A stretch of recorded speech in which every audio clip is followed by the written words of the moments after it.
Welcome back, everybody, to A Foggy Day on Olympus, where we consider issues of history, religion, and culture and why they matter.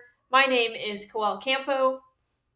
And my name's Mike Pierce. This is the third episode in our series on the 20th century Balkans. Yes, and just a reminder, we're defining Balkans in our own sense, really to mean the territories that at various points formed Yugoslavia. And in fact, there have been two Yugoslavias, haven't there? Yes, the first one, Royal Yugoslavia, we looked at last week. But in this week's episode, we're going to look at how that was torn into pieces in 1941. Right. So this episode is a special extended edition, really, because it's really impossible to squeeze it into our normal time. And so we're calling it Balkan Apocalypse because a million people died. Yeah, we need to mention, by way of context, that's 25% more people than all the Brits and Americans who died in World War II put together. Right. Right. So it's really, really serious number. Yes. Yeah. But the Nazis killed only about 10% of that million, right? Most outsiders to the region failed to understand really how incredibly complex World War II was. Yes. And this is especially true of the Anglophones, I'm afraid. Even in respect of, just to take an example, France, the kind of default mechanism in our minds, particularly in the Anglosphere, is, everybody's going about their happy life, and suddenly, like in a movie scene, the sky darkens and there are planes overhead and there's a roar of military motorbikes and in come the Nazis. And right. But what we need to bear in mind is that Nazi occupation, no matter how awful it was, came in on the top of pre-existing politics in societies that were often very, very divided. So to stay with the French example, yes, there was resistance. Yes, there was cooperation. And what was actually happening was some level of civil war going on under the smothering blanket of Nazi occupation. And that's nowhere more true and nowhere more complicated than in Yugoslavia. Right. And that's an important point. Evil lurks everywhere, not just in Germany. So, Right. uh, now, as we looked at last week, though, Yugoslavia was only just about hanging together even before the Nazis invaded. And its politics had become so feverish that in 1929, the king had declared a royal dictatorship just to keep the lid on things. Yes, that's right.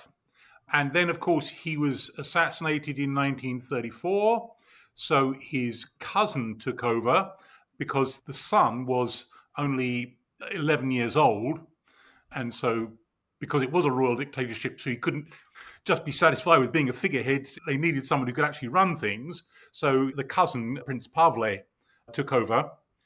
And here's a picture of him with Hitler in Germany in June 1939, because Yugoslavia, like all of the countries in the region, had no choice but to be cooperative with Germany, which was the military giant, yes, but also the economic juggernaut, as indeed it still is in economic terms. So they had to play along with it, even though Prince Pavle was not very keen on the operation.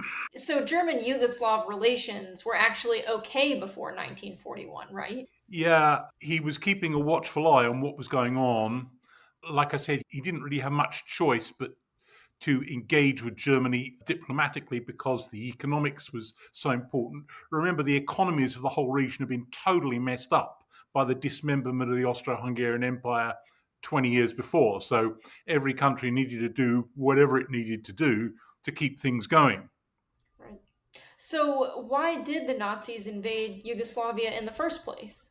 Well, we need to remember two things that end up relating to one another quite closely.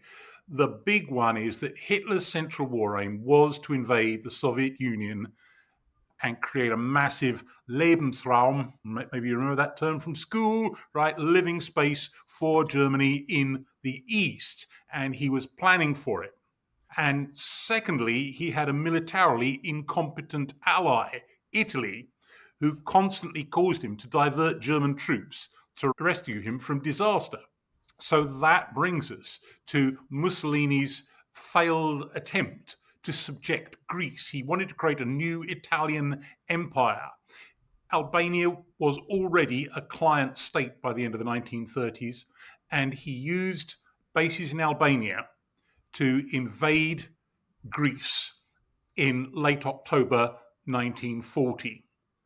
But after making initial modest advances, you can see them here on the map, the kind of shaded grey areas, the campaign faltered and the Greeks mobilized rapidly. Now, remember that Greece is a poor country, so it doesn't have an incredibly impressive armed forces by the standards of the more powerful states in 1940. And they pushed the Italians back, but they were also getting British assistance. And they pushed them deep into Albania by March 1941. Now, what Hitler's worrying about is that just as he's getting ready to make his big push east, he's now got a southern flank which is exposed.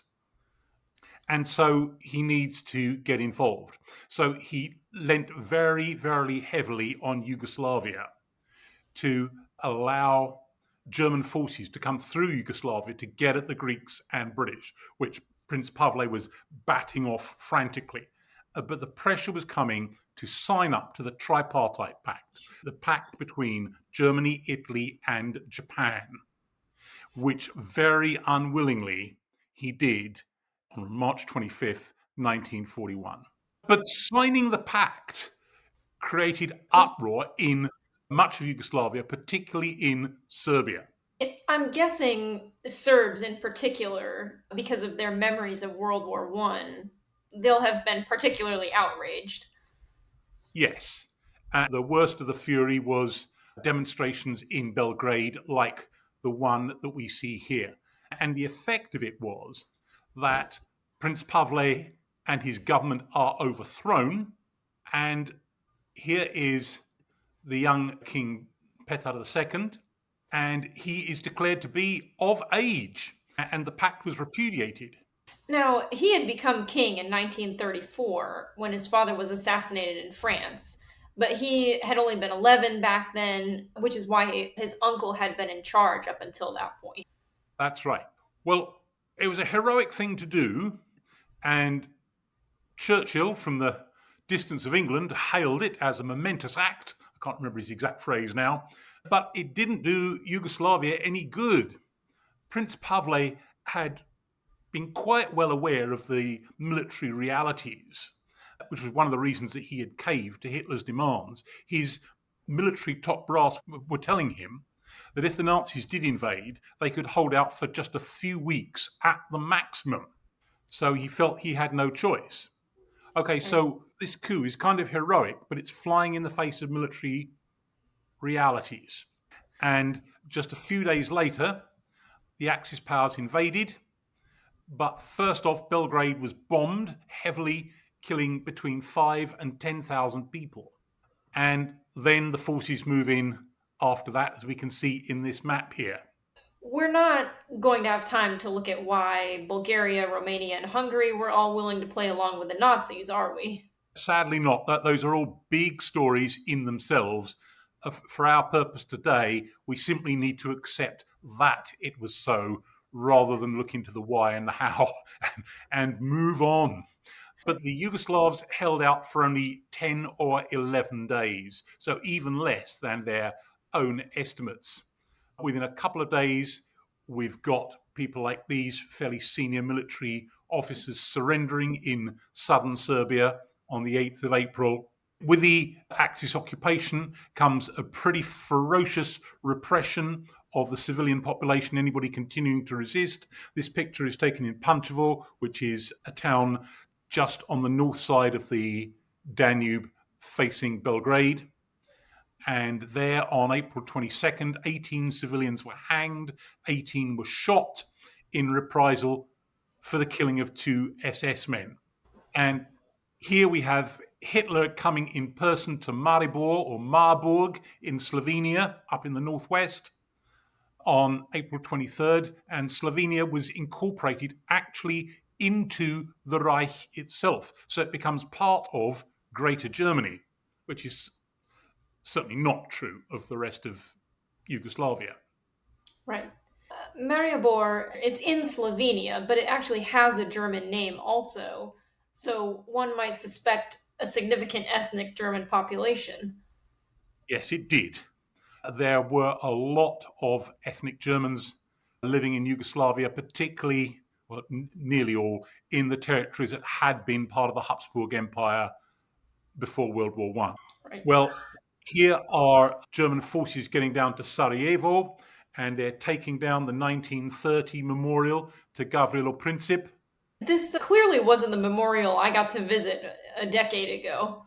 No, by my reckoning, we're currently on the fourth memorial. There was a short-lived Habsburg one, which was very large and commemorated Franz Ferdinand as a pious victim of terrorism. There was the one the Nazis are taking down in this picture, which had been put up in 1930, praising Princip, put up by local Serbs, actually, not by the government. After the war, there would be a communist era one, which praised the blow against, quote, imperialism, kind of implying that Princip was a sort of proto-communist, even though he wasn't. And then there was the one that you saw put up recently in extremely non-committal language about the rights and wrongs of what happened, just to mark it out for tourists. Yeah. Right. Okay, well, here we have the Italian Black Shirt Brigade entering Yugoslavia that month. Now, the Italians were eager to fulfill their longtime ambition to grab as much of Dalmatia as possible. Right, which they did. They already held the Istrian Peninsula and the island of Tres, which is Cherso in Italian, and a little enclave in Zadar, which is Zara in Italian. They had the posh bit on the little peninsula there, but now they expanded that to go far inland, and they took the island of Krk, which is Velia in Italian, and so on, yes. And here we have Hungary, with some of its soldiers entering in the north. Hungary was given a lot of Vojvodina in the partition. These soldiers are at the fortress of Petrovaradin, which is overlooking the city of Novi Sad, which is called Oividek in Hungarian. Now, this was the territory that had been Hungarian until the end of World War I, so it still had many ethnic Hungarians living there. Yes, and it still has quite a lot of ethnic Hungarians today, though far fewer than at that time. Yeah, that's right. Well, this map we'll just look at briefly. Basically, it's telling us the story that I think even if viewers didn't already know it, they could guess that the Nazis pushed all the way on down through Yugoslavia. They did rescue Mussolini and his situation in southern Albania, northwestern Greece, and in fact went on to trounce the Greeks and the British in Greece, pursue them to Crete, take Crete, and so Greece falls to the Axis for much of the war. This map shows the partition of Yugoslavia, and it's extremely complicated. We're not going to go into all of those complexities now, but you can see that it's cut up into multiple bits. The largest bit is the so-called independent state of Croatia, of which much more in a moment. And then the dark grey bit on the right, so in the east there, is a much pared back Serbia. The 1941 Treaties of Rome, basically dictated by the Axis powers, gave Italy the islands of Krk, Velia, Rab, Arba in Italian, Korčula, Kurzola in Italian, which is where Marco Polo is supposed to have been born, and others. They got the rest of the city of Rijeka or Fiume, and they expand their territories in Dalmatia way beyond their previous toehold in Zadar or Tsara. Yes. So, all of these places on the coast have Italian as well as Slavic names. Yeah, in most cases, the Italian names are, well, at least as old as the Slavic ones. Although maybe the word should be Romance rather than Italian, because this is a story of definitions that goes right back to Roman times, So to explain that, we'd need to go back to the time of the barbarian invasions in the late Roman Empire and then Venetian rule in the Central Middle Ages. And we're not going to do that for now. But yeah. Suffice it to say, the Italians felt like this land should be theirs. Yes, yes. But even the labels Croatian and Italian are actually question begging in a sense, because they're kind of modern categories imposed on things that are traced back much further into the past, when those adjectives would probably not have been used, or not used in the same sense as in recent times. Yeah. But again, that's another minefield we're not going to tiptoe any further into right now. Okay, so young King Petar and his Yugoslav government fled into exile in London, and we can see that he's with Churchill there on the right of our picture. So, London had quite the collection of governments in exile during World War II. Yes, it did. It had a whole load of them. The Poles, the French, and a number of others, the Norwegians. Okay, so this slim volume, I promise you, it's not a doorstop of a book, gives a good overview of this immensely complicated subject. And another book we should be waving around here, which is a bit more for the nerds amongst our viewers, or perhaps simply for people who are ethnic Germans. And it looks at ethnic Germans and National Socialism in Yugoslavia in World War II. The formerly Habsburg territories had significant German populations. The Donauschwaben, means Danube Swabians, is what they were universally called. And sadly, very many of these were enthusiastic participants in the occupation regimes and their military formations. And that collaboration would cost them dearly after 1944. Yeah, and when you say cost them dearly, you mean in the sense that they would later be driven out. Yeah, they would. Yeah. At the end of World War II, there was a vast driving out of the Germans from a whole load of Eastern and East Central Europe of 12 million people. Well, in the case of Yugoslavia, it was simply a few 100,000, but yes, it did happen. Okay, well, let's start in looking at occupied Yugoslavia with rump Serbia, which is reduced to this puppet state under at least somewhat compliant locals. And right from the outset, Jews are targeted, as they would be everywhere in occupied Europe. These have been rounded up in Belgrade for forced labor, but sadly, mostly this is just a prelude, generally terrorizing them, to much worse things that would happen later on. But the Nazis knew that Serbs were overwhelmingly resentful of their arrival. And so this very fearsome poster is put up addressed to Srpski narode, Serbian people, warning of reprisals for any attacks upon German soldiers, that for every one dead German, 100 civilians would be shot, and for every one injured German, 50 civilians would be shot. I'm guessing that the massive reprisals against the general population were designed to undermine any sort of popular support for people who might try to resist the occupiers. Yes, and in that they were largely successful, although that changes later on, as we shall see. Well, this shows part of one of the most horrifying instances of such reprisals. So royalist troops still at large, resisting lead to massacres. This is a massacre of 2,800 civilians at Kragujevac on October 21st, 1941. Kragujevac is a large town about 40 or 50 miles south of Belgrade. Now, this guy, General Milan Nedic, had been chief of the general staff in Royal Yugoslavia, and he becomes the prime minister of this new puppet state. And as you can see here, he is allowed his own militia, though it's solely designed for internal repression. Obviously, it's not going to be equipped to take on the Germans. So Nedic was sympathetic to Hitler because he had to be. Well, I don't think he ever was that sympathetic, but yeah, you're right. He simply had to act this way, mitigating the disaster that had happened.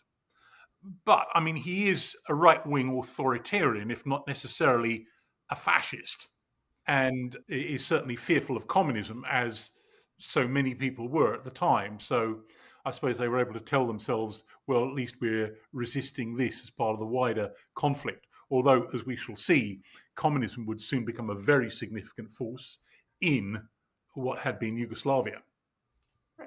Here he is meeting with some Orthodox churchmen, obviously a very important element in defining Serbian nationhood. And this man, Dimitrije Ljotić, actually had been a fascist. There had been a small Serbian fascist movement before the war, Zbor, and he was allowed by the Germans to set up the Serbian volunteer detachments to help fight the communist partisans, of whom much more in a few minutes. And there were 3,500 of them, known after him as Ljotićevci.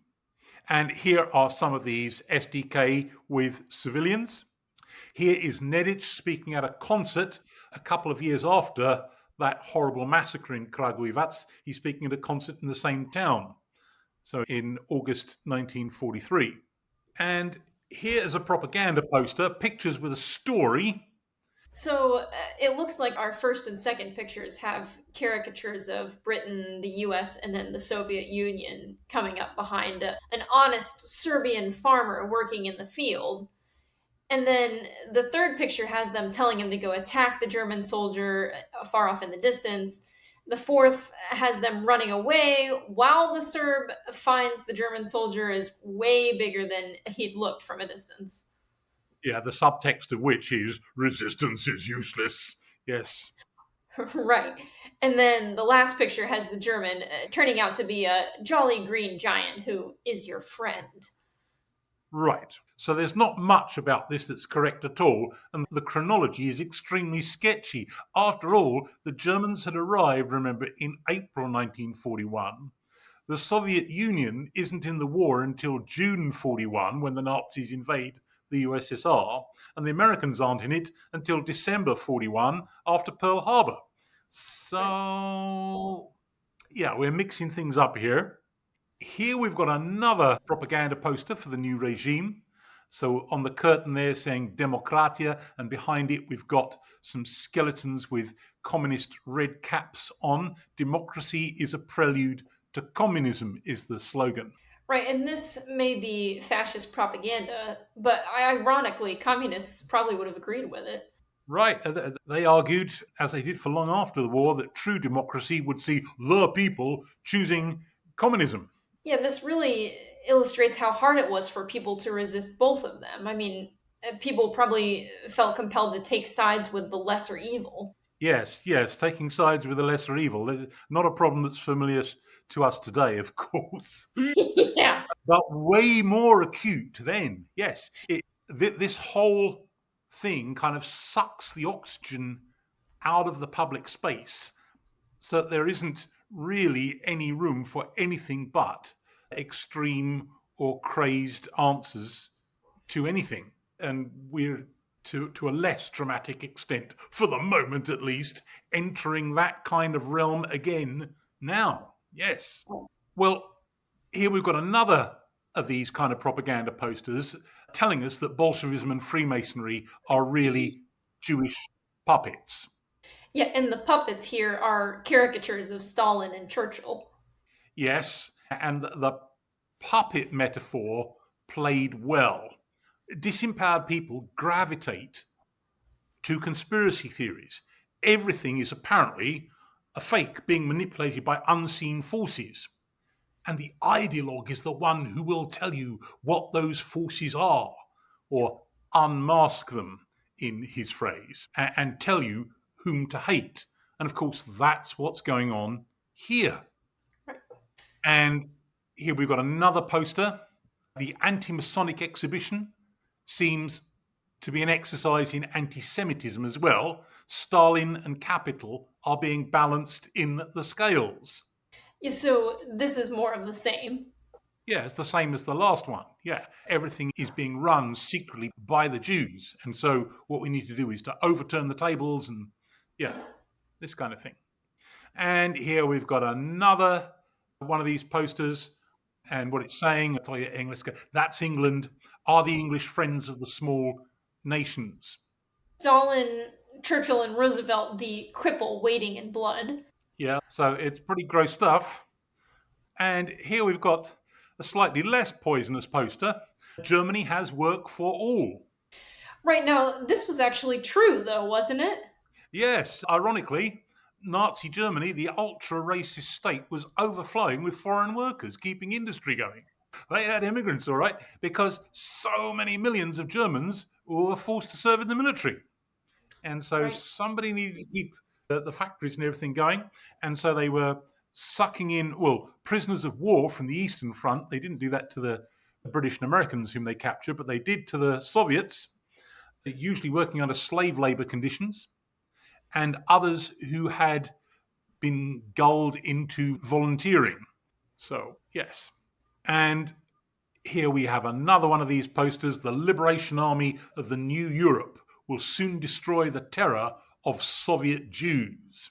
Yeah, and Soviet Jews, because as we've pointed out in various episodes, fascists painted communism as a Jewish conspiracy. Yeah, they did.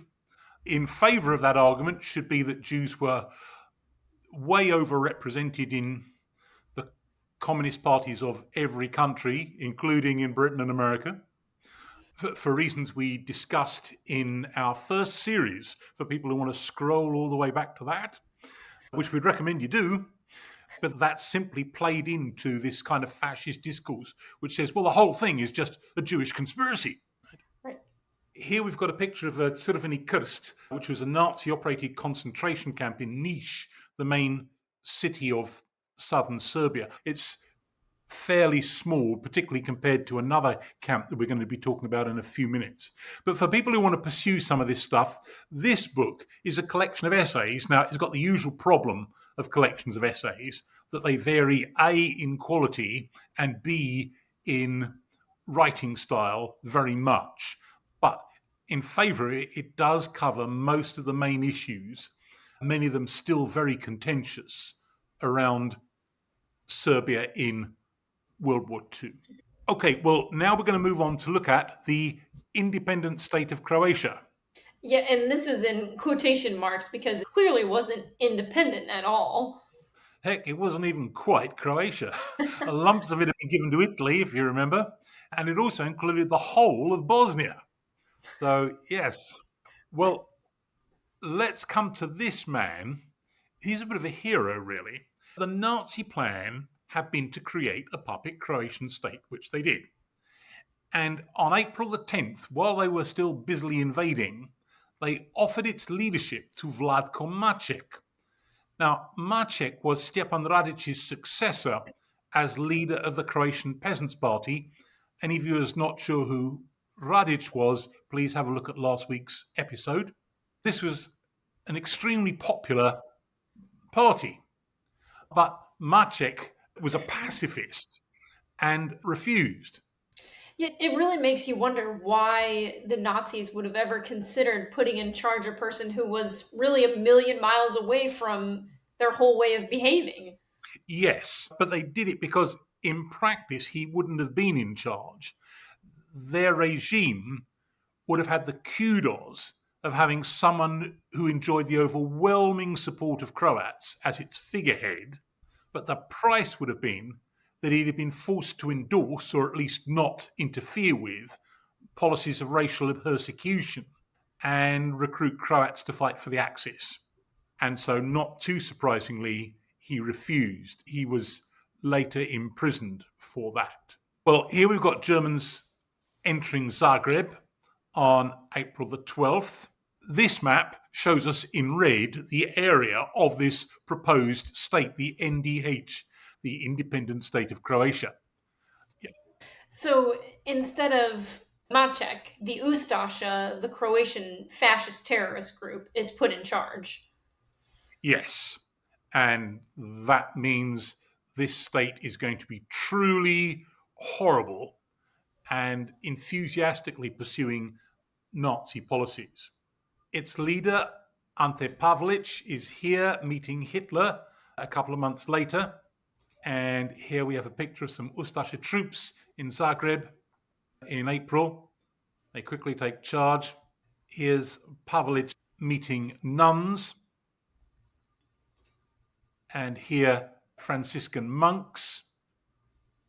But the Ustasha are not necessarily pious Catholics. No, they're manipulating religion and religious believers. Some of them may be notionally religious, but not all that devout. Just as Hitler was prepared to use religious rhetoric on occasion simply to galvanize people against godless communism. Right.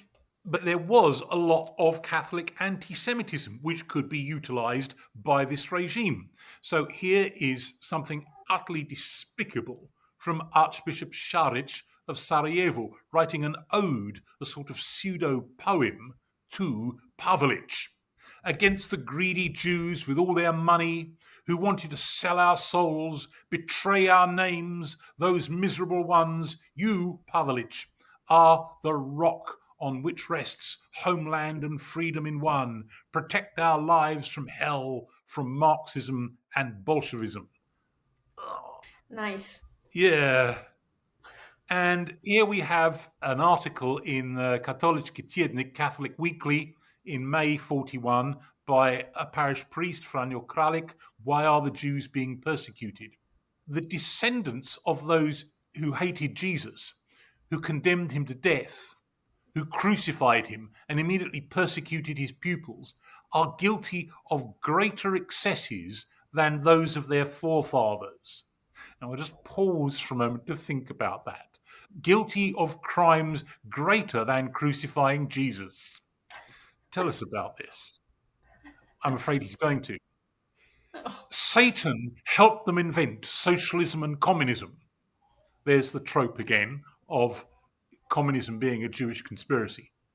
The movement for freeing the world from the Jews, which can only possibly mean their massacre, I think, is a movement for the renaissance of human dignity.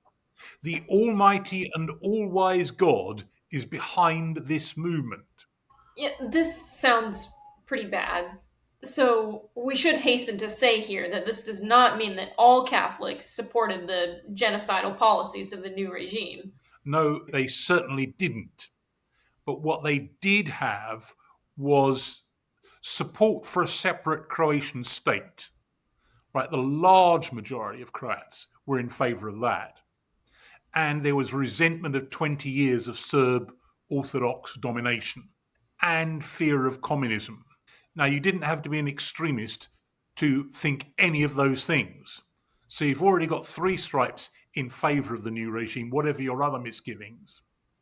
And too often there was at least some level of anti-Semitism because that sentiment was so widespread. And that gave the Ustasha quite a lot to work with. Now, it's worth asking who actually lived in the NDH, the Ustasha state. Now, we don't have a census from that time, but what we do have is a census taken 20 years earlier, which will give us a general idea, looking at the statistics for areas that would later on in World War II be part of this state. So we're not going to break all of the figures down here. People who want to look at that a little more closely can simply slow the video down. But we'll look at the bottom line here. So we've got nearly 3 million Catholics, nearly 1.6 million Serbian Orthodox, and nearly 600,000 Muslims. So what this means is that not even 60% of the population of the state was even Croat, let alone Catholic. So given the ideology, that's crazy. Yeah, and that's why Muslims are co-opted as Croats of Islamic faith. We can't go into it here, but that claim in itself demanded a whole load of spurious historical arguments about why Bosnian Muslims were really Croats. Right. And these kinds of crazy arguments are still continuing today. But the main point is that being Croat is only sometimes being defined as being Catholic.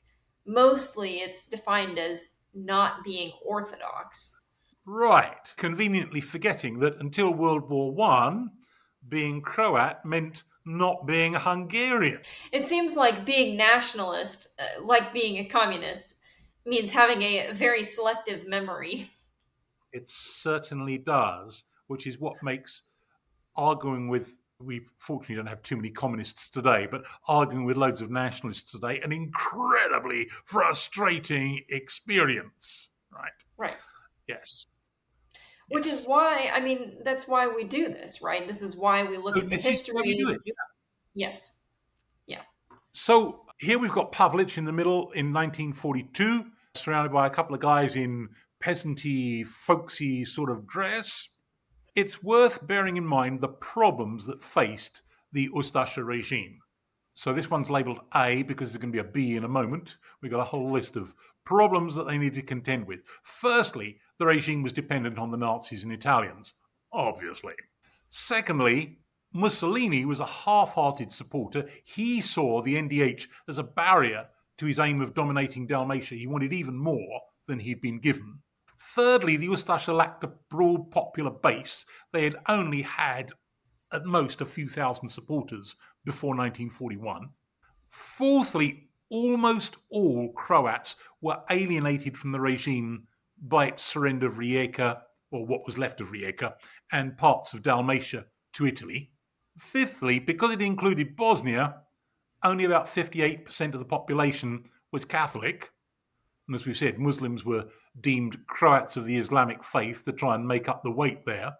Sixth, the Ustasha had been a conspiratorial terrorist movement before 1941, and they found it very hard to shake off the habits of the past and their obsession with security. Seven, the movement was riven by internal factions and squabbles that continued right through the war period.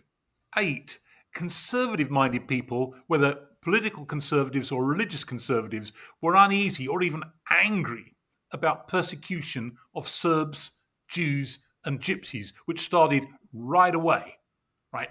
Ethnic massacres.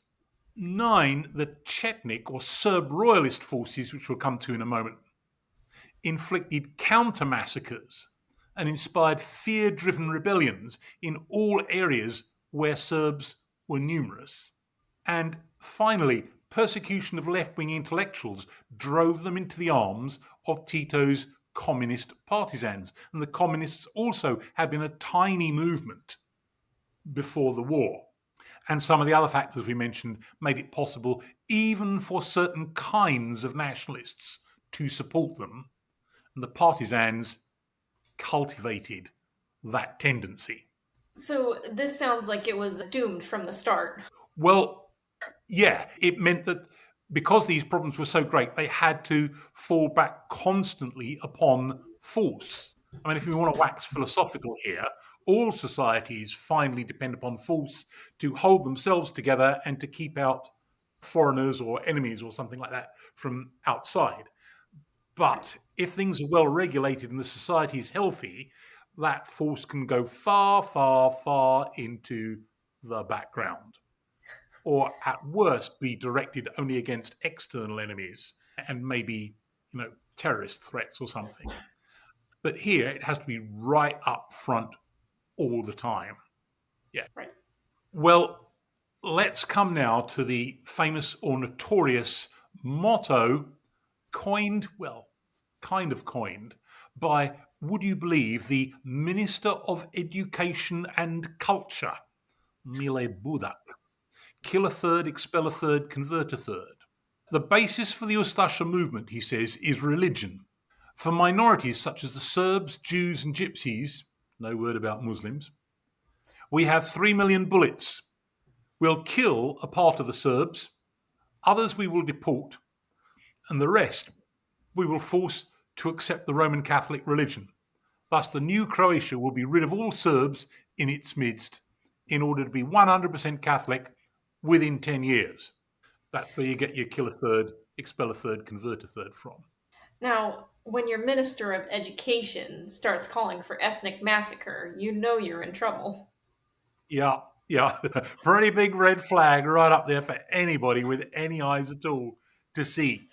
The formula, by the way, I suspect was actually taken from an extremely obnoxious guy in charge of the Russian Orthodox Church under Tsar Nicholas II, and it was directed towards the Jews.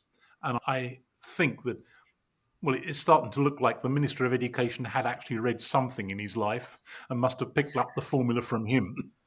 Well, here is a letter in Novi List from a pastor from Udbina, which is in inland Dalmatia, a guy called Mate Mogush, who took part in atrocities against Serbs. Until now, we've worked for the Catholic faith with the prayer book and with the cross. Now the time has come to work with a rifle and revolver.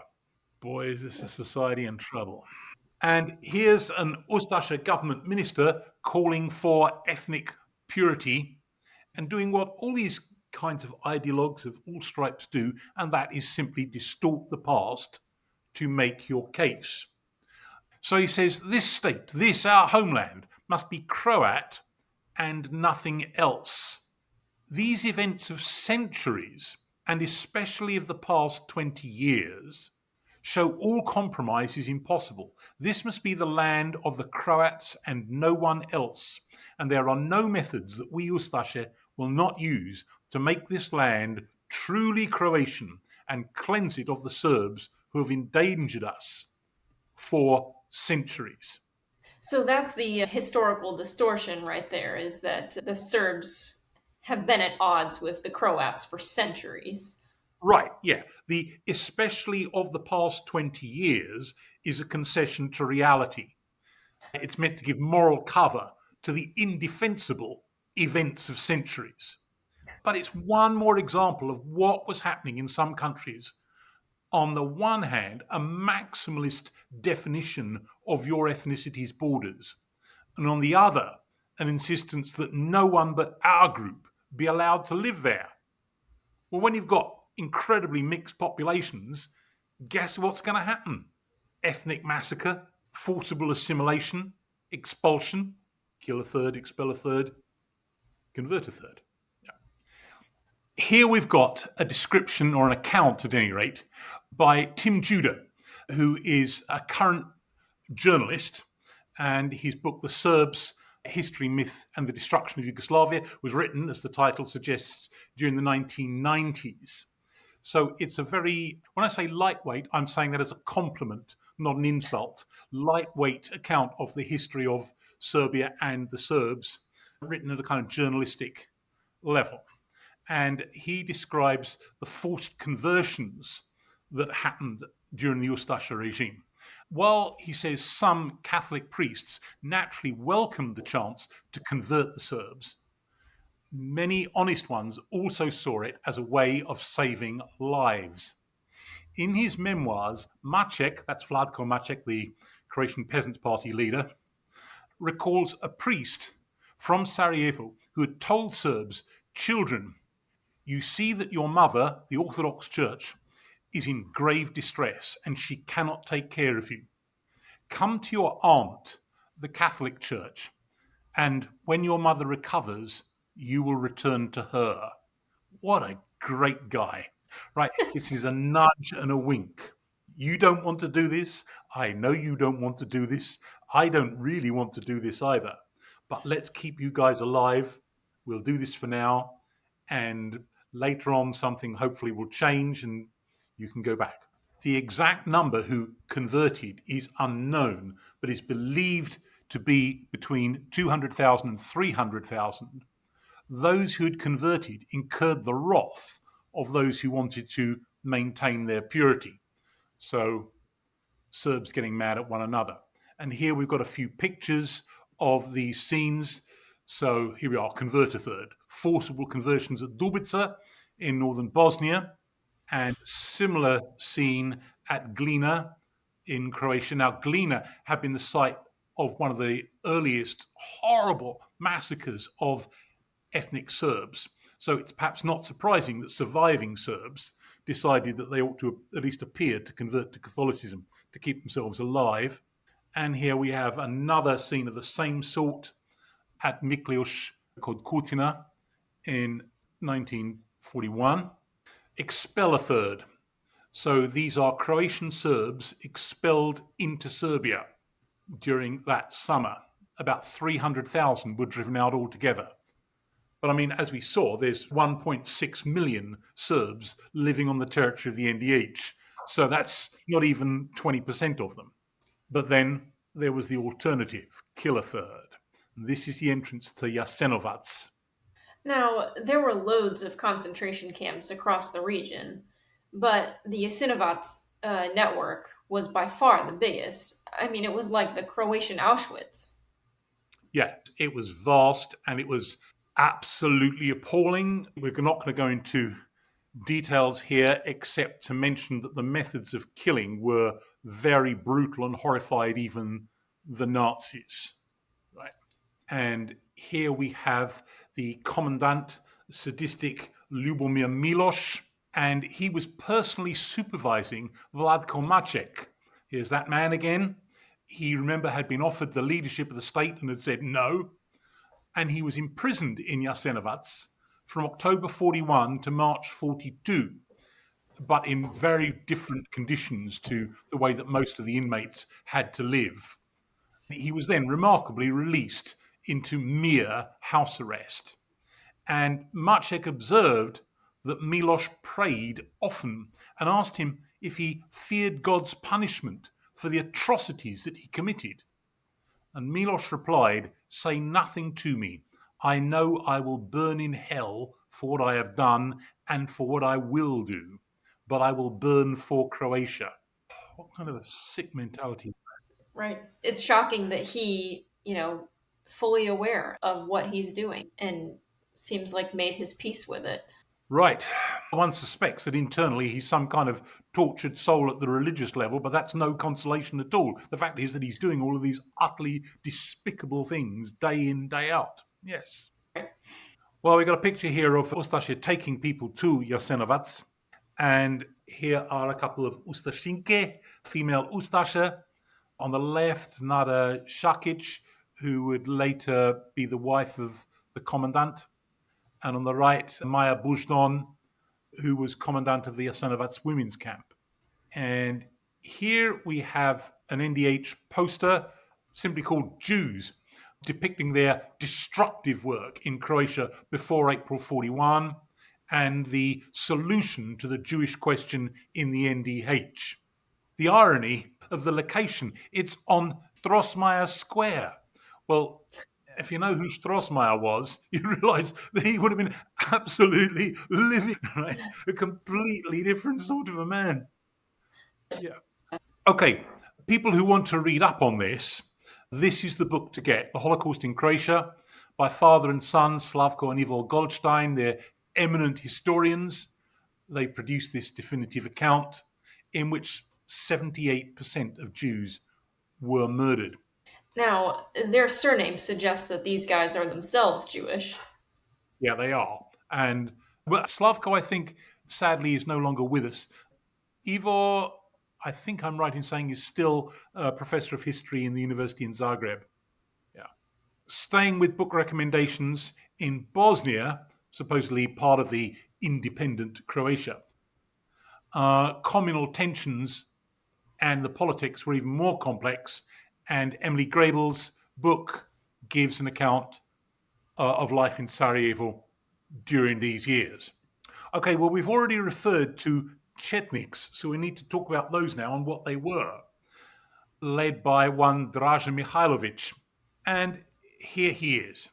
After the fall of Yugoslavia in April 41, he continued the struggle, mostly in Bosnia and parts of Western Serbia.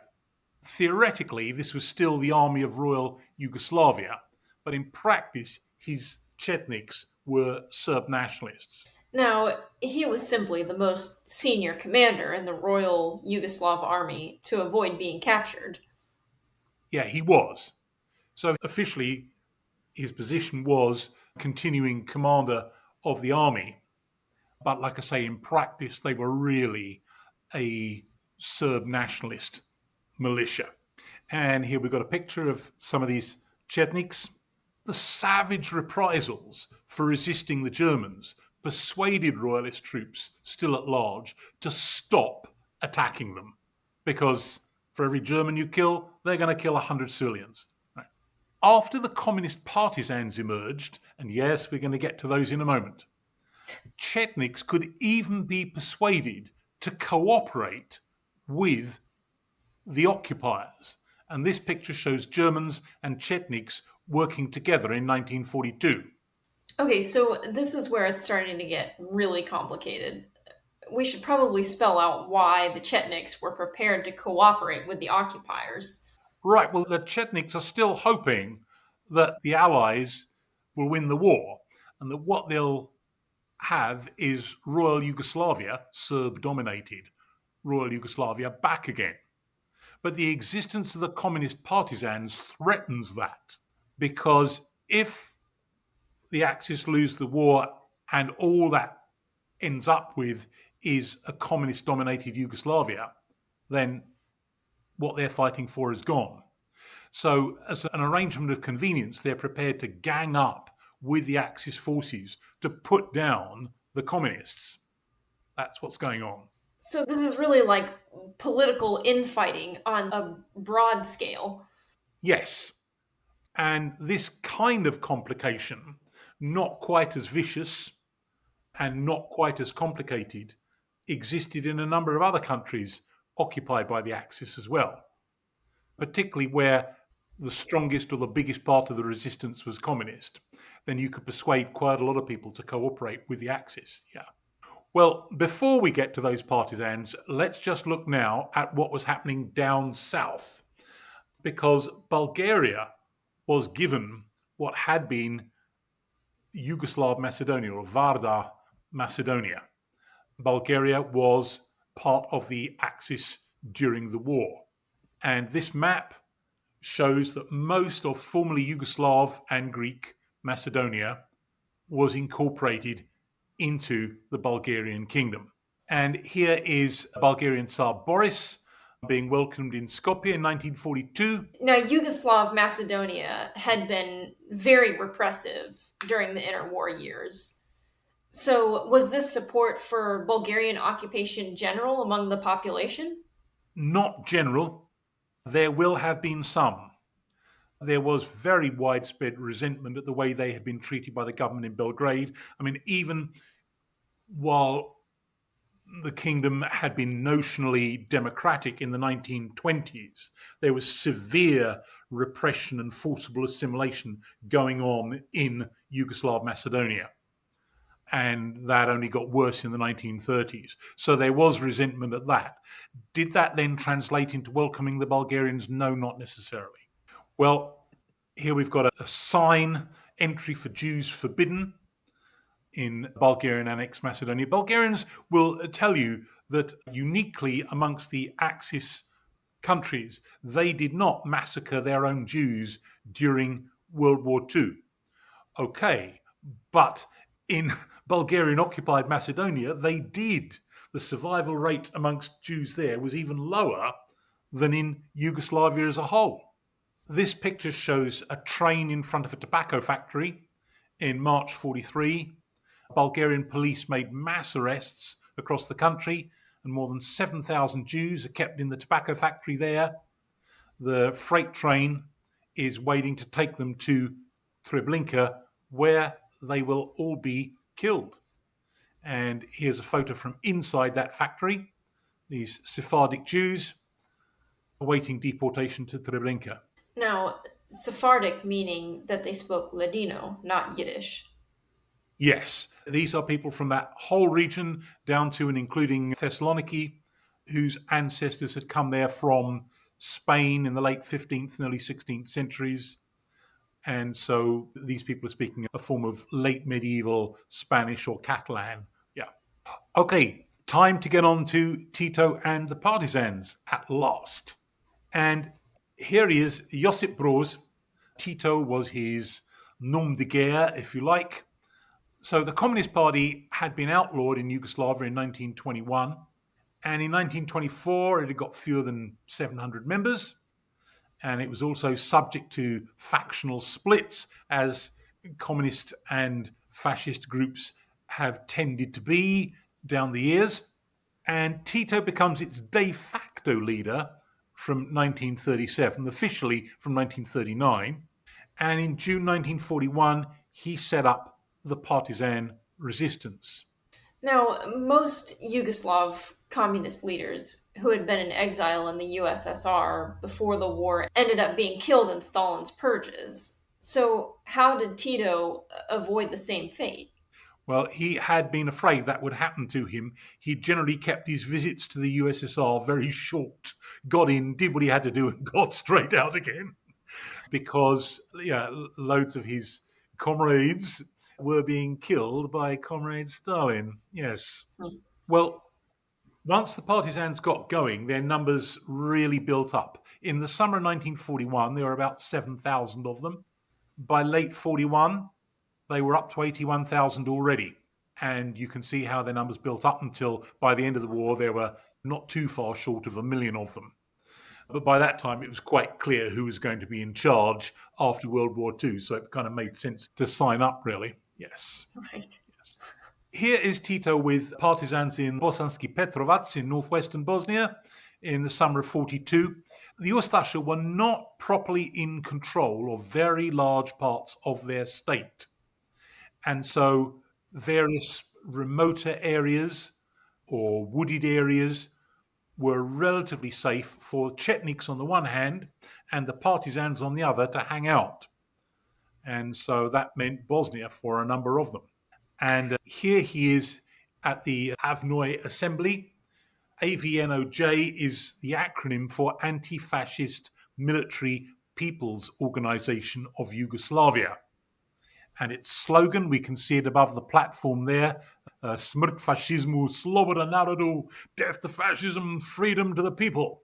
That slogan was ubiquitous in Yugoslavia during the war and for a lot of years after, and it's still on a whole load of monuments from that time period today. And here he is addressing them, also in Yaitse. The slogan on the wall behind him reads, "Long live Comrade Stalin." So this movement is thoroughly Stalinist. That will change after 1948, but that's something we'll discuss next week. And here we've got a wrecked train, Italian troops looking at it. It's been bombed by the partisans near Zadar in June 1942. So, did the partisans just operate like guerrilla bands with hit and run raids like this one? Well, they sought to be a proper army, which they couldn't really succeed in being until late on in the war. They could never match Axis forces in equipment and firepower. For decades after the war, children were required to learn the dates and details of the partisans' battles. That's what you had to do in school. But if you examine those battles, almost all of them were successful or only partly successful attempts to avoid being encircled and captured. That's what they were. Late in the war, this changes when the Axis is really collapsing and the partisans are getting lots of weapons. But for a lot of it, it was like this. Well, here we've got a picture of a 20-year-old Slovene partisan, Marta Punc, about to be executed in November 42. And the placard that's been wrapped around her neck says, "I'm the Flintenweib." It could mean a sniper, really gun woman, I guess. And I was a participant in 8 murders and numerous attacks. That's what it's saying. And here in June 43, we've got a bunch of partisans captured near Ormish in Dalmatia by the Volksdeutsche SS Division Prince Eugen. Volksdeutsche, that means they are local, well, not local to Ormish, but Yugoslav at any rate, ethnic German SS Division. Yeah, and their prospects were pretty grim, weren't they? Well, both sides often simply shot prisoners. Yeah. The partisans in particular didn't really have facilities or capacity to keep prisoners. So it was pretty darn ruthless. What about collaboration, ethnic conflict, and propaganda? Well, here we have a poster urging people to join up with a Bosnian SS division. The great Führer Adolf Hitler and the Poglavnik. The Poglavnik is Pavlich's title, just basically the head man, invite you to join up with this SS formation. And here we have Haj Amin al Husseini giving the Nazi salute, reviewing a unit of Bosnian SS volunteers with Waffen SS General Zauberzweig in the background there. And here we've got a load of Bosnian Muslim troops of the Handschar Waffen SS kneeling in prayer. They're doing training way up north in Neuhammer, Silesia in 1943. Yeah, this is definitely not what we imagine when we think of World War II. Well, yeah, it's important to remember that not all Bosnian Muslims supported the Axis, even if they were being designated Croats of the Islamic faith. Most just wanted to be left alone. But there were participants, and these guys are being given the necessary anti Semitic propaganda, reading a booklet on Islam and Judaism. And this building here in central Zagreb, I've been past it dozens of times. It was a large mosque at this point. This picture was taken in 1944 from a window of the Ustash surveillance service. After 1945, it would lose its minarets. It would be converted into the art pavilion on what was then called Victims of Fascism Square. Now, when I walked past this building just a few weeks ago in Zagreb, I noticed that there was a building on the outside of the square that was the offices of the special police. And the thought crossed my mind, and please, any people who are local to Zagreb, correct me if I'm wrong about this, that maybe those offices were formerly the offices of the Ustasha during the war period. There's a habit of special forces passing their facilities down to one another, as there is a similar habit of prisons and camps being passed down from one regime to a completely contrary one some years later. Yeah. Right. The buildings are still useful, I guess. Yeah, you can still use the buildings. Well, staying with this theme, this is the SS Skanderbeg Battalion of Kosovar Albanians. Skanderbeg was a 15th century Albanian hero resisting Ottoman rule. And here we've got, I'm not sure whether that's the same detachment or simply other people lining up in support of the regime there in Peć or Pea in Kosovo in 1944.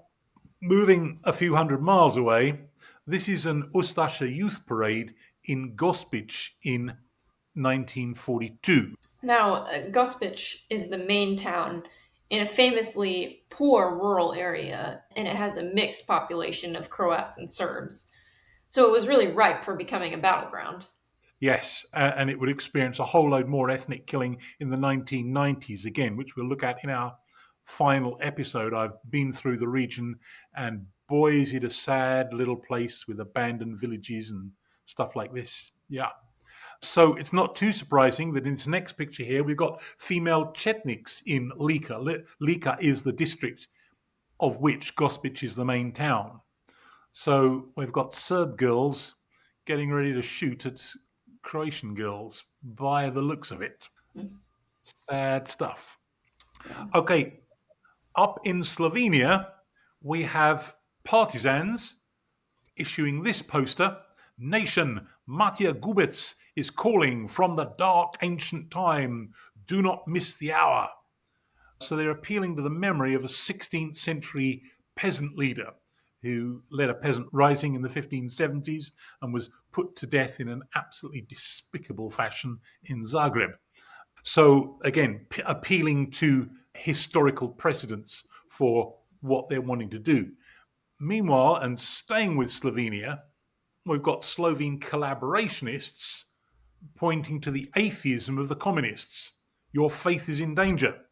So this was a standard fascist appeal. that the communists persecute religion. It was good to use pretty much everywhere, whether in Slovenia or in anywhere else in Yugoslavia or right across the continent, really. Yes.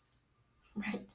Well, if people aren't confused enough already, we'll firstly try to explain or break this down some in a couple of charts or tables, and then we'll confuse them a whole load more.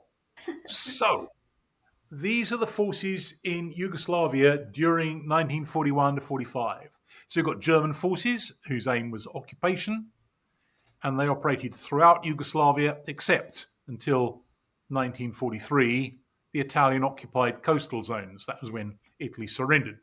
Then we've got Italian forces, again, occupation, operating in parts of the Dalmatian coast, which they annexed, in Montenegro, parts of Kosovo and Macedonia, which they occupied, and coastal Croatia and Bosnia, where forces were present.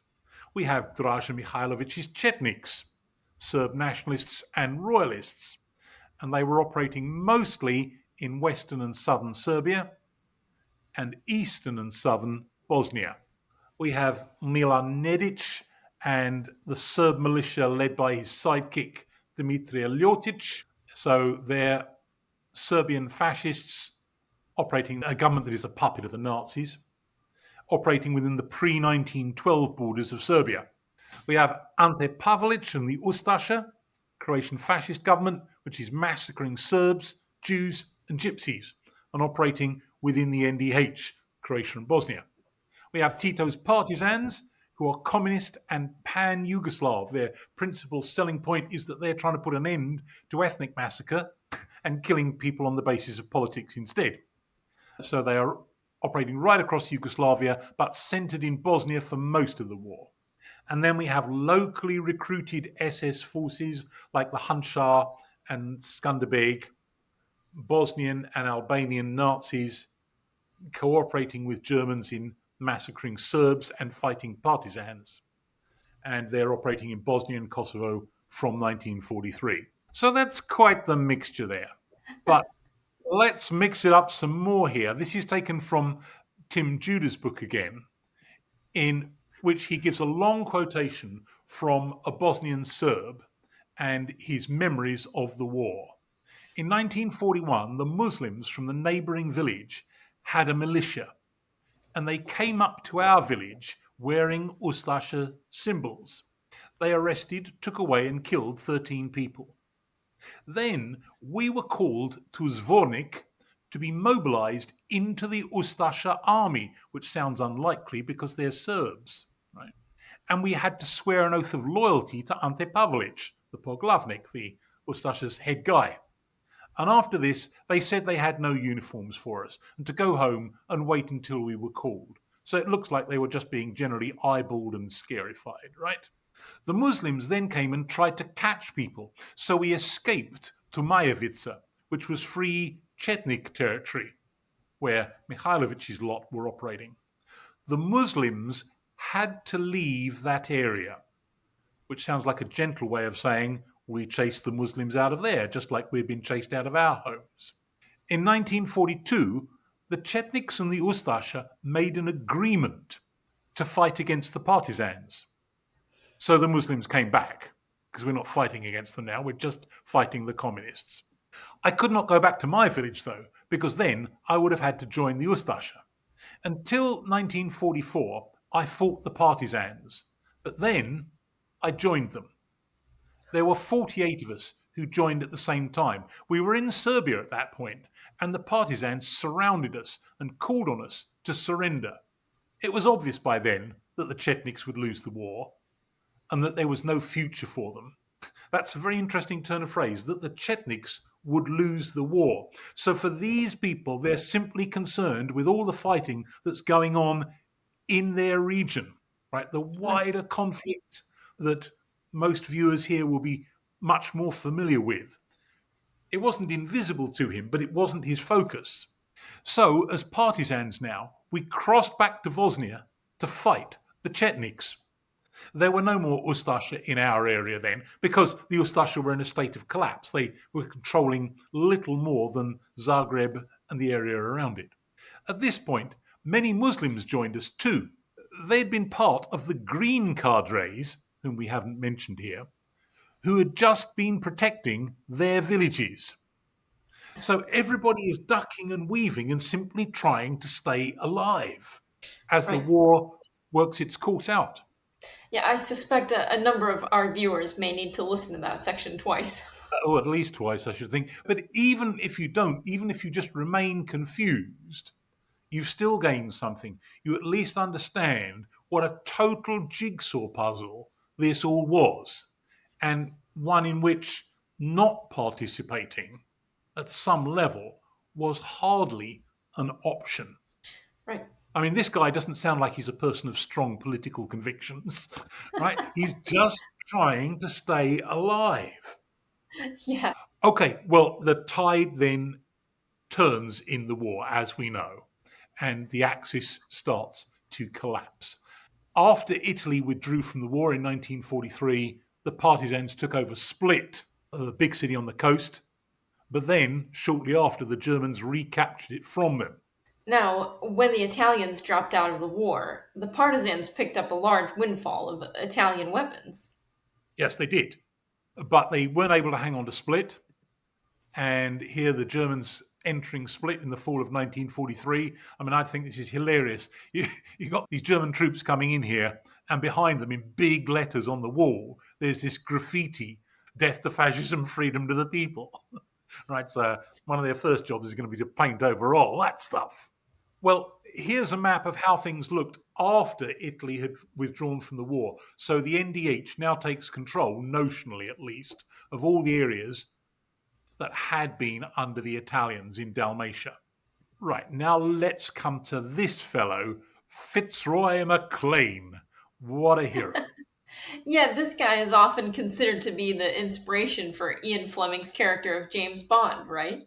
Yes, he is. He is. I'm not sure I believe it for a couple of reasons. One, there are several candidates for that. Although, if I remember correctly, I think Ian Fleming and Fitzroy MacLean were in school together. So it's at least possible. But the other is that whereas James Bond is a sort of amoral sociopath, Fitzroy MacLean was an upstanding gent. But he was certainly a man of action and deeds of daring do. Even before the war, he'd been a junior diplomat in the British Embassy in Moscow, and foreigners were not allowed to go outside of Moscow, but he decided that he wanted to know what was going on in Soviet Central Asia. So he snuck out of the capital right across country and traveled through Kazakhstan and a number of other regions, and then got out the other side and went back and reported to London on what the heck was going on. And earlier in the war, he'd been involved with the formation of the SAS, doing all kinds of exciting and daring stuff behind German lines in North Africa. Actually, that shouldn't be glamorized too much, because in the first few months or year or so of its existence, the SAS was at least as much thud and blunder as blood and thunder. But after that, they got seriously good. But he was involved at the outset. But he was also parachuting into Yugoslavia to link up with the Chetniks, who were supposed to be resisting the Axis. Now, in his book, Eastern Approaches, which came out in about 1950 and has remained in print ever since, which recounts his exciting life, he talks about a conversation he had with Winston Churchill after getting back to London from one of these commando raids into Yugoslavia. I now emphasised to Mr. Churchill the other points which I had already made in my report, namely that in my view, the partisans, whether we helped them or not, would be the decisive political force in Yugoslavia after the war. And secondly, that Tito and the other leaders of the movement were openly and avowedly communist, and that the system which they would establish would inevitably be on Soviet lines and in all probability strongly orientated towards the Soviet Union. The Prime Minister's reply resolved my doubts. I won't attempt the Churchillian voice. Do you intend, he asked, to make Yugoslavia your home after the war? No, sir, I replied. Neither do I, he said. And that being so, the less you and I worry about the form of government they set up there, the better. That's for them to decide. What interests us is which of them is doing most harm to the Germans. Thinking our conversation over afterwards, I felt convinced that this was the right decision. In 1943, the turning point of the war had been reached, but this was by no means as clear then as it is now. So it's a fairly amoral or Machiavellian decision. The Brits decide that they're going to stop helping the Chetniks and they're going to start funneling their aid to the partisans instead. A little shock and awe there for some people, probably. Yes, well, probably more shock than awe, but yes. Right. Well, by April 44, the whole of the Axis forces and their various client regimes was definitely tottering. This picture shows Montenegrin partisans in Kraljevo in Serbia, a town that we visited, by the way, when we went to see the Serbian monasteries around there. Okay, and here we have an Ustasha guard in Dubrovnik, supposedly providing security, but by May 44, he must have sensed that his own security was now, at best, precarious. And the month before that, on Orthodox Easter, British and American planes bombed Belgrade, and 1,160 civilians and 18 German military personnel were killed. And the Allies' bombing handed a propaganda coup to the fascists. The faltering Nazi-backed regime protested why Zašto in the poster, the mother holding her child looking at the planes in the sky. Although the Nazi bombing 3 years earlier had killed many times more people and had also destroyed the National Library and its 300,000 irreplaceable books and manuscripts. Right. But this rhetoric of the Nazis, ironically, might have served to bolster support for the communists, because almost no one will have believed the regime's line, but the bombing will have helped alienate ordinary people from the British and Americans. Yeah, I would imagine that however awful this is, that the communists will have been saying, well, this actually serves our purposes politically. Yeah. Well, here's Draža Mihailovic in September 44 at a village near Čačak in central Serbia. It was becoming obvious by then that the Chetniks would not be in a good position at all at the end of the war, and that Royal Yugoslavia and King Petar were not going to be coming back. And by that month, the NDH controlled so little of its own territory that partisans of the Women's Anti-Fascist Front of Croatia could openly hold a conference of the AFJ in Slavonia in Požega, which kind of makes a mockery of the regime. I mean, the partisan forces hadn't advanced that far yet, and yet you could openly support them like this with a women's conference. Yeah, it's almost as though the war's already over, because the Ustasha has so little control. Exactly.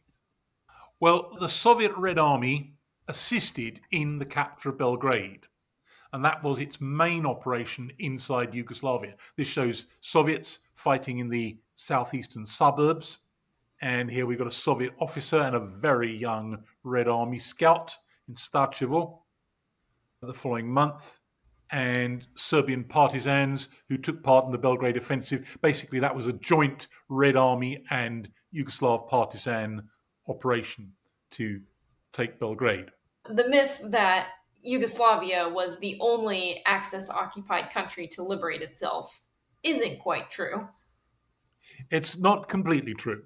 It's certainly far more true than it is of any other country, but not completely. The Red Army were there for part of the time towards the end and also helped later on. So, for example, the Battle of Batina in the easternmost parts of Croatia in January 45, that was joint Red Army and partisans as well. Yeah. Okay, well, here are the partisans taking Bitola in Macedonia in November 44, and the same month taking Skopje. And here we've got some Macedonian partisans marching through Skopje in November. And a few months later, as the war is coming to an end, we've got partisans entering Sarajevo in April 1945. Oh, yeah. And that corner there is the spot where the eternal flame is going to be put up.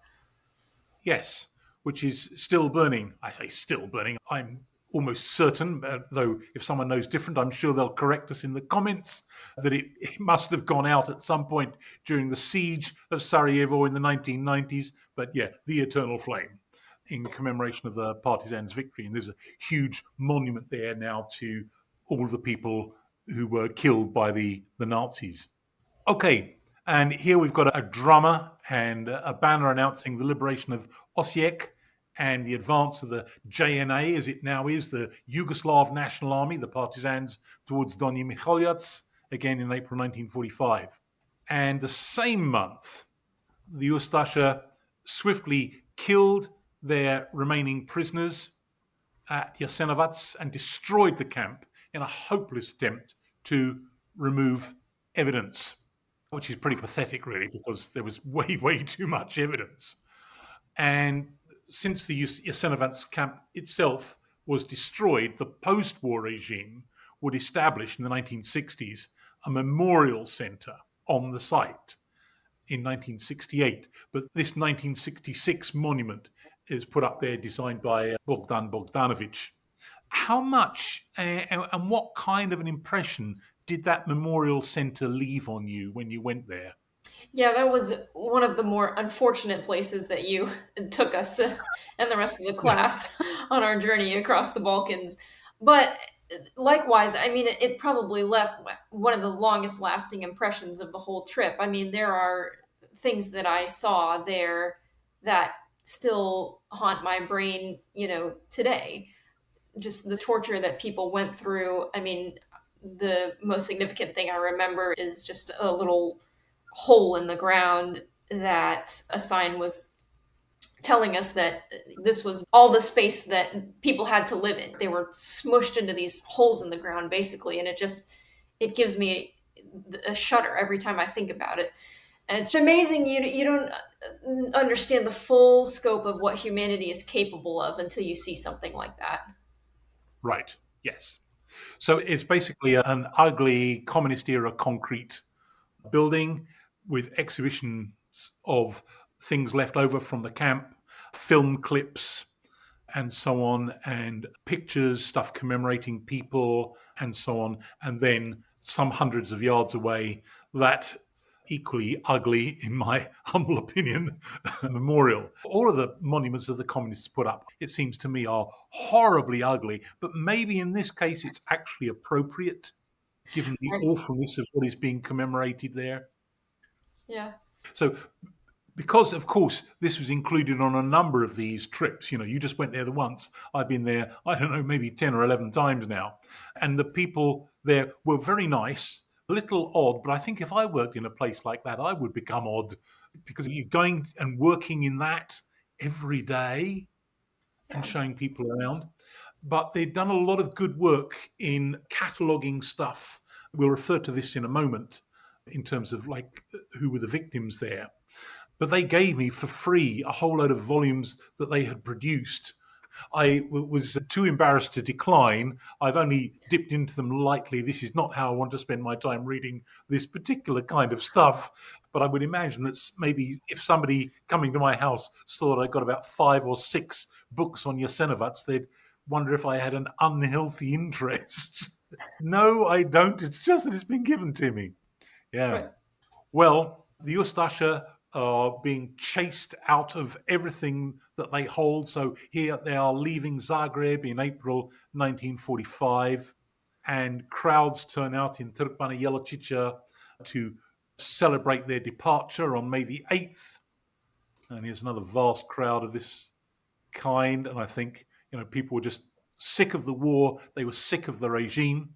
And so out with the old, in with the new. They're preparing for the arrival of the partisans. Was this kind of enthusiasm genuine, do you think? As I think I've said in another episode, if somebody invades where you live, it's always a good idea for your self-preservation to turn out and clap them as they come in and welcome them. I think the celebration for the departure of the Ustasha will be genuine. Celebration welcoming the partisans may be mixed, maybe more muted. Still advisable to welcome them, but maybe some apprehension as to what's going to happen next. Well, this shows the following day, May the 9th, the partisans entering Zagreb. And finally, here we now come to the end of the war, but the killings, I'm afraid, continue. These are the partisans entering Maribor, so right up in the northwest in Slovenia in May 1945. So the Ustasha forces are in a headlong retreat northwest. But if they'd given up any hopes of victory, why didn't they just stay put and surrender? Because they were afraid, correctly, as events would prove, that they would simply be massacred. Like almost all of the Axis forces at the end of the war, they were desperate to surrender to the British and Americans, because then they knew they would survive and be treated as prisoners of war. They did not want to fall into the hands of the communists, whether those are the Soviets or, in this case, the Yugoslav partisans. And so they're doing what seemed like a rational thing. And the Chetniks are fleeing with them. Right? I remember now from when I was a very small boy that a Yugoslav family moved into the house 2 doors up from us. And I remember just a little about them. They were a bit younger than my parents, and they'd had a baby. And their surname was Stamenkovic, and that's a Serb name. Now, I think they will have been too young to be Chetniks themselves, but they will have been children probably of Chetniks and will have got out. Yeah. So people were desperate to escape. Well, this picture shows fleeing Ustasha and Domobran forces approaching the Austrian frontier. The Domobran are to the Ustasha like the Wehrmacht are to the SS. Right? So the Ustasha are the really terrible guys doing the appalling stuff. The Domobran are simply their regular army, who may or may not have committed war crimes. And they get to the old Austrian border at Bleiburg with a load of equipment which has been abandoned here. And what happens next is truly awful. Now, what you've got to do is bear in mind that the British and Americans had way, way, way more prisoners than they could possibly cope with. They were absolutely overwhelmed. And any that they could avoid responsibility for, they would. And so down by Bleiburg was a British commander. And he did not want these hundreds of thousands of people coming into the area controlled by him, because he simply couldn't cope with them. And so he warned them to stay out and told them, fallaciously, he was lying, that he had a squadron of Spitfires available who would strafe them if they advanced any further. And they stayed put, and the partisans came in on top of them, and a massacre ensued. Oh, wow. And survivors were sent on death marches, Križevi put, as they're now called in Croatian nationalist mythology. That means literally the way of the cross, so in Catholic nationalist piety. And the purpose of death marches is not to get people really from one place to another. They're being sent from way up in the northwest right across to the Romanian frontier, but to send them on a march that is simply going to end up in the death of a load of them, which was the case for many, although survivors were put in very severe camps. Well, how many people died as a result of this? The figures, like all of the figures in this respect, are a political football to this day, and it's the job of proper historians to cut through all of the politicized crap to get as close as possible to the likely numbers. The Croatian statistician Vladimir Zherevic has estimated, based on demographic records, that around 55,000 people were killed in the area and in Slovenia as a whole. The British journalist Misha Glenny and other investigators have come up with a figure of 50,000 executed disarmed soldiers and 30,000 civilians. And the Croatian-American historian Jozo Tomašević collected fairly exact records stating that 116,000 Croatian combatants, Ustaša and Domobran together, arrived at Bleiburg in a group of around 200,000 people in total, which included civilians, but also several thousand Chetniks, and were subsequently barred entry, as I just explained. And he estimates around half of them were killed. So that's around 100,000 people. Some independent estimates run as low, if that's the right word here, as 12 to 15,000. But I think if we say with 50,000, you're not going to be too far out. Well, the Bleiburg massacre was part then of systematic killings in Slovenia that month. So this picture shows civilians fleeing the advancing partisans. This 2010 book by Korselis and Farah, it's around 250 pages, covers these end of the war tragedies. What about some of the other figures? How many people were killed at Jasenovac? This has been wildly overstated at 600,000 or more by both communists and Serb nationalists, and wildly understated at 30,000 by Croatian nationalists like Franjo Tudjman, who was president of Croatia in the 1990s. In fact, we know how many people were killed at Jasenovac. It was just over 100,000. And because of the work of the people I mentioned a few moments ago, we can even name the overwhelming majority of them. Most of them were from continental Croatia and northern Bosnia, and this map with the red dots for each victim shows where they were from. What about the total picture for casualties in Yugoslavia as a whole during the war? Well, official communist government estimates were 1.7 million, including 600,000 at Jasenovac. Now, that was a politically useful figure because it asserted communist authority and in claiming war reparations, but it was false because it includes the shortfall of births due to the war and displaced people. Well, if you're a displaced person, you're not there, but neither are you dead. Right. Čović, one Croatian historian, uses Serb and Croat sources and comes to 947,000. And that means that about 7.3% of all Serbs were killed, about 5% of all Croats, about 8% of all Muslims, and 78% of all Jews. And it also includes 215,000 who died in concentration camps, half of those in Jasenovac.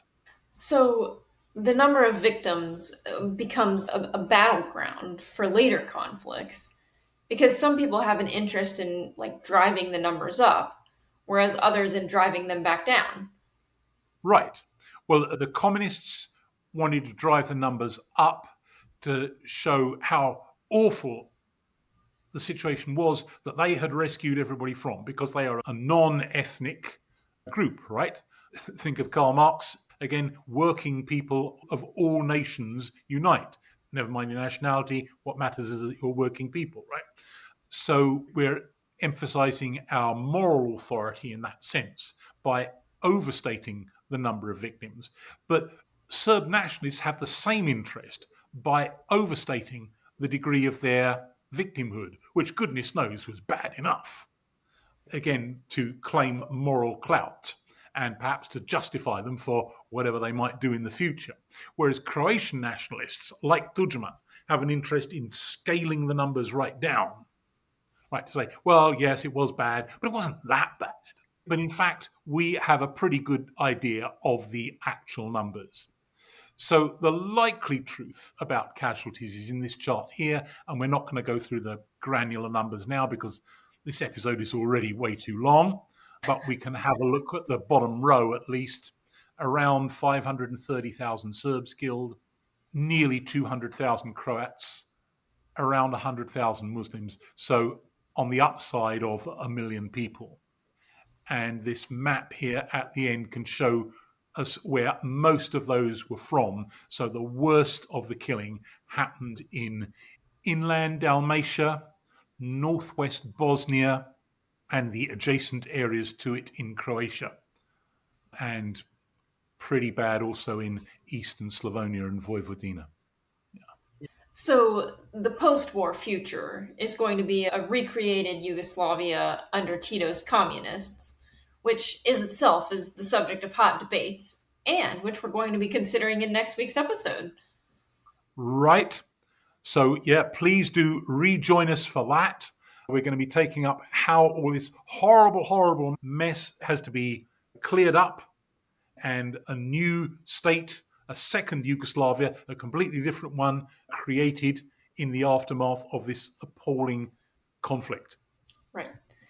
Now, we recognize that this episode is a little bit more depressing, perhaps, than our usual fare. But like we said earlier, we feel that it is very important for people to understand the history and the nuances of what's going on and the reality of what World War II looked like. And so we do kindly ask you if you would consider to repost this episode on your social media and spread it around and share it with others so that we can have a more enlightened crowd.